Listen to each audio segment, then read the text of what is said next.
Xotinim kechasi siyib qo'yapti. Ajrashmoqchiman. Menorez, 17 yoshli qizim tunda siyib qo'yapti. bu ham tungi enorez. Bolam 6 yosh, siyib qo'yapti. O'zi ham bilmayapti. Yana o'sha enorez. O'g'limni uylantirdim, hali ham kechasi siyib qo'yapti. Bu o'g'li bo'ladimi enorez? Qizimizni uzatdik, kechasi baul qilib qo'yapti.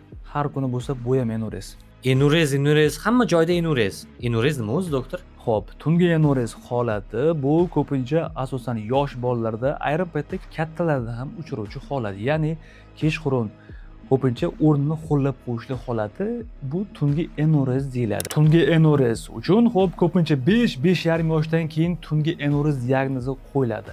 Xo'p, bu holatda ko'pincha tungi enorezga ko'pchilik e'tibor bermaydi. Bu uyquning qattiqligiga, kechqurun siydik qopining giperaktivligi ko'p qisqarishiga va kechqurun siyishning ko'pligi, tungi poliuriyaga e'tibor berishadi. Umuman aloqasi bo'lmagan qo'y yog'i, qattaga shamollash, gijja bilan bog'lash bu enorezning davosiga olib kelmaydi, balkim bu vaqt, resurs va imkonni yo'qotilishiga olib keladi. Agar siz va yaqinlaringizda tungi enorez holati bo'lsa, quyidagi raqamlarga telefon qiling, buni birgalikda davolaymiz.